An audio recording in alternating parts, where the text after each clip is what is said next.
everyone, we're a part of the Texas Atmospheric and Space Research team here at NASA SEAS, and today we'll be presenting our project on using high-altitude balloons in Texas to predict floods. I'm Alejandro Becerra, and I'm from Odessa. I'm Mike Cavers, and I'm from Houston. Hi, I'm McMillin, and I'm from Chicago. My name's Pham, and I'm from Houston, Texas. Hello, I'm Dishita Singh, and I'm from New Jersey. Hi, I'm Zurine, and I'm from Northern Virginia. Now for our mentors, we had the absolute privilege of working with Miss Melissa Pore, Mr. Chris Dismukes, and Mr. Nick Pugh. We're incredibly grateful to our mentors for all of the guidance, hard work, and dedication they've committed to this project. Throughout our project, we aim to answer two core questions. To what extent are high-altitude balloons effective for predicting floods and extreme rainfall? And how can these balloons improve early warning systems to keep communities safe? Earlier this month in Hunt, Texas, a flood along the Guadalupe River took the lives of over 100 people across the state of Texas, including 27 girls from Camp Mystic. Furthermore, rescue efforts were delayed by heavy rain and risks were underestimated as a result of normalcy bias, which is a human tendency to underestimate the likelihood or impact of a potential hazard or negative event. In this project, we aim to understand how high-altitude balloons can improve existing warning systems, overcome normalcy bias, and invent new systems for flood detection. Now, this issue isn't just about technology. It's deeply connected to policy and funding decisions. First, the National Oceanic and Atmospheric Administration, or NOAA, and the Federal Emergency Management Agency, or FEMA, faced severe budget cuts, which reduced the number of daily weather balloon launches in Texas from 11 to 6. Rural communities are left with massive blind spots in monitoring, making them more vulnerable when floods hit. Second, recent disasters show the real impact of underfunding. In the 2021 Texas floods, damages exceeded $1 billion and emergency response was delayed. And most recently in Hunt, Texas, 27 campers were found dead at Camp Mystic due to the recent floods, and 180 people were found dead statewide. Our team saw this as both a technical and policy problem. Expanding high-altitude balloon systems could provide a low-cost, high-coverage network. High-altitude balloons collect atmospheric data like moisture, which helps predict rainfall intensity and flood-affected areas. But currently, there are only 6 of the 11 balloons that are usually launched twice daily in Texas, leaving rural areas unprotected. There was only 1 balloon in the 200-mile radius of recent floods. Current systems such as radar, satellites, and river gauges are used to predict floods and monitor weather, in addition to weather balloons. But as we can see on the right picture of Texas, that these weather balloons leave a lot of gaps, especially in rural areas. And these gaps can be complemented and aided in forecasting from high-altitude weather balloons. Before launching our balloon, we followed the preparation procedures on the ground. So we had several goals in this project. We wanted to improve flood and heavy rainfall forecasting, detection, and warning systems by building cheap and accessible high-altitude balloons, applying satellite data from satellites such as GRACE to identify high-risk flood areas, and partner with agencies like NOAA to make warnings and predictions more accurate. Through all of this, we hope to overcome the normalcy bias that plagues communities so that people are able to take action sooner in the event of emergencies. To prepare, we practiced soldering electronics, including Bob Twick's invention, the Jiggy, designing and coding Arduino systems, and holding virtual team meetings to learn more about the project and develop skills that would be needed for us to have the most productive 2 weeks possible. These experiences were crucial in sharpening our technical and teamwork skills. We tested 2 Tinkersats on the ground prior to our launch trials to validate our sensor accuracy. Early on, we faced challenges like signal delays and data discrepancies, but we were thankful to be able to identify these issues and find factors that would cause such challenges, and we were able to improve reliability. It was determined that this relative change on the ground did not affect data collection in the atmosphere. Throughout this project, we've had the privilege of working with several experts and mentors. Astronaut Dan Tani made us question the decisions we were making in our design and really think through all of our options. Professor Ronald Fevig was able to help us brainstorm ideas for the next phases of our project, which include flood detection and warning. And then finally, Dr. Kevin Crosby really helped us understand the math behind our project. Our approach to this problem involved initial researching and brainstorming, followed by dividing the project into 3 key phases: prediction testing, deploying detection systems, and developing response mechanisms. We repeated these phases in cycles, using feedback and reflection to continuously improve our design. Here is a diagram of all the sensors on our SlimSat model hardware that we used as our payload that are used to measure atmospheric conditions. First off, we have the SGP-30, which measures air quality and in particular CO2 levels. Then we have the GPS to measure the balloon's real-time location and altitude. Next, the BMP-180 to measure temperature, pressure, and altitude. BME-680 to measure temperature and humidity. And then finally, a cut-down device. Now, the cut-down device uses a little line of fishing wire attached to a resistor, and when we send from the server that we want the payload to drop, it melts the fishing wire and drops the payload. And we also have the INA219 sensor, which measures the power for the payload. On the software side, we created a flight path predictor and used Adafruit dashboards to track live data. This lets us monitor the balloon's path and collect measurements in real time. This system diagram shows how data flows from sensors to the ground station. Our goal was seamless communication to avoid losing track of the payload mid-flight. Our high-altitude balloon, or HAB, system features a payload equipped with a radio that transmits both sensor and GPS location data. This signal is received by a ground radio connected to an antenna. The ground radio interfaces with the phone, which relays data to an Adafruit server for live monitoring. Simultaneously, a connected laptop displays real-time data analytics and sends the cut-down command when needed. Our lift calculations were pretty simple.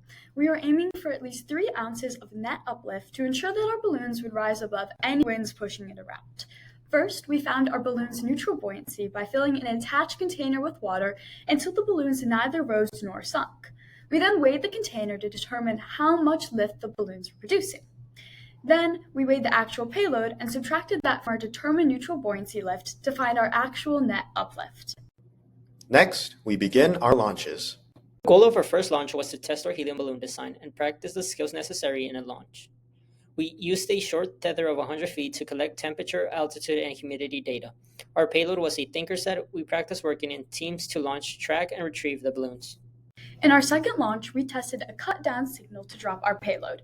We determined that the actual cut-down had about a 30 to 45 second lag from the sending of the signal. With higher wind speeds than our first tethered test, we really saw the effects of thermals and low-level wind shears on our balloon's flight path. In our third trial, we used a longer tether of about 200 feet. We were really able to see the effects of thermals and wind shears on our balloon because it was a warmer day and the winds were a little bit higher at around 17 miles per hour. We also realized that as our balloons went over the tops of surface obstacles, wind shears in particular started decreasing. Our fourth and final flight was untethered and collected the data for our project.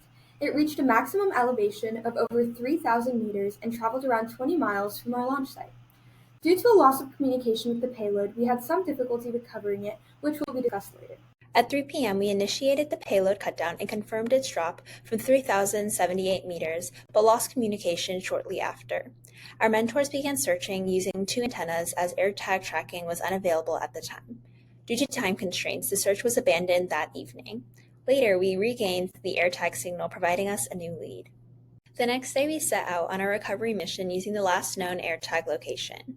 By 2:32, our mentors, Miss Melissa and Mr. Chris, arrived at the site and, with the help from some nearby high schoolers, spotted the payload stuck high in a tree on private property. By 2:55, we were happily reunited with the payload. Once we retrieved the payload, we analyzed the collected data on the temperature, altitude, and relative humidity of the air, 3 quantities that allowed us to calculate the water-vapor mixing ratio. To clarify, the water-vapor mixing ratio is the ratio of the mass of the water vapor in grams to the mass of dry air in kilograms in a specific volume of air. The saturated water-vapor mixing ratio is the mixing ratio when the humidity of the air reaches 100%, which is the maximum amount of water vapor that can be in the air without condensing. The first step to calculating the water-vapor mixing ratio was to calculate the atmospheric pressure at the balloon's altitude using the barometric formula. And in step 2, we utilized the Clausius-Clapeyron relation to calculate the saturation vapor pressure, or in step 3, we calculated the actual water vapor pressure by multiplying the relative humidity measured in our experiment by the saturation vapor pressure calculated in step 2. Finally, in steps 4 and 5, we used the pressure measurements from our experiment, as well as both the actual and saturation water vapor pressures, to calculate the saturation and actual water vapor mixing ratios. For reference, actual water vapor mixing ratios greater than or equal to 12 to 14 grams per kilogram often indicate potential heavy rainfall, and ratios greater than or equal to 16 to 18 grams per kilogram often indicate high flood potential as well, if accompanied by atmospheric instability and lift. However, the actual weather outcome is also dependent on saturation water vapor mixing ratio as well as other atmospheric qualities. After recording the data we collected from the payload and performing the calculations described in the previous slide, we obtained the ranges of values shown on the left side of this slide. When comparing and plotting the data, we found that, as shown in the graph, the actual water vapor mixing ratio was always less than the saturation water vapor mixing ratio. This finding aligned with the weather on the day of the experiment, as there was no rain that day, thus demonstrating how a high-altitude balloon system similar to ours can collect reliable data for gauging precipitation potential and intensity, which is a vital part of predicting flooding. Now moving on to phase 3 of our project, where we developed a ground-based system to further enhance our flood detection network. The SAFE, Sensors Alerting Flood Emergencies, Arduino, is the TASR team sub-project created to predict flooding based on water level. Using an Arduino kit and programming, we were able to create a circuit to detect when the sensor comes in contact with water. It will activate a buzz and turn the LED light red. Here we can see the 3 phases to connect SAFE with the high-altitude air balloon and make it possible to predict floods.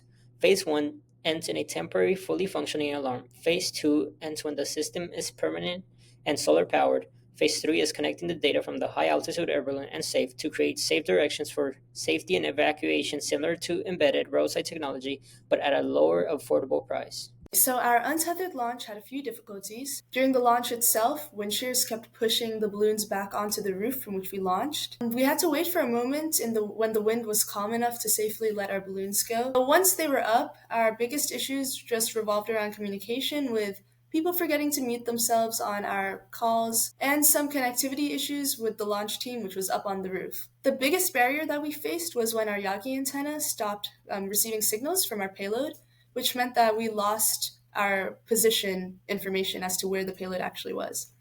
Thankfully, we had a backup and AirTag, and the next day we were able to go out and retrieve our payload and data. Thermals occur when the sun heats patches of the ground unevenly, so air above some patches warms faster than above others, and rises quicker. As air rises, cold air is pushed down, creating updrafts and downdrafts. Wind shears, on the other hand, are when wind is just traveling along smoothly until it hits a surface obstacle like a tree or a house, and once it hits that obstacle, it starts swirling up, going in different directions. In our tethered launches especially, we saw the effect of thermals and wind shears by our balloon being knocked into different surface obstacles like a tree. I came to SEAS looking to team up with like-minded individuals in engineering, and not only have I done that, but I also made good friends, learned new skills, and expanded upon my love for engineering to continue pursuing my dreams. I came to SEAS to gain experience in applying my STEM knowledge, collaboration skills, and research skills in a real-world experiment. I am very grateful for all the support, resources, and encouragement that have made SEAS such an enriching and transformative experience. I came to SEAS looking to solidify my desire to pursue an astronautical engineering career, and I have greatly furthered my passions due to this program. I am so grateful for meeting such an amazing community of dedicated individuals and the opportunities for growth that SEAS has provided me.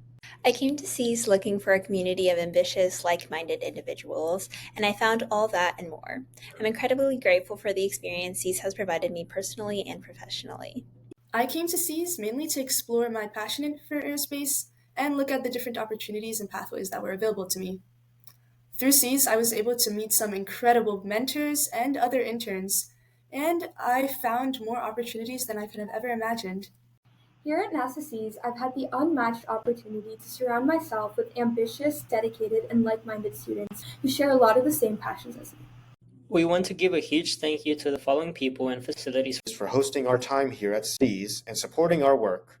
But most of all, we would love to give a huge thank you to our 3 dedicated mentors, Ms. Melissa Pore, Mr. Chris Dismukes, and Mr. Nick Pugh, who went to infinity and beyond to teach us, guide us, and inspire us. 3, 2, 1, TASR! TASR over and out. Thank you.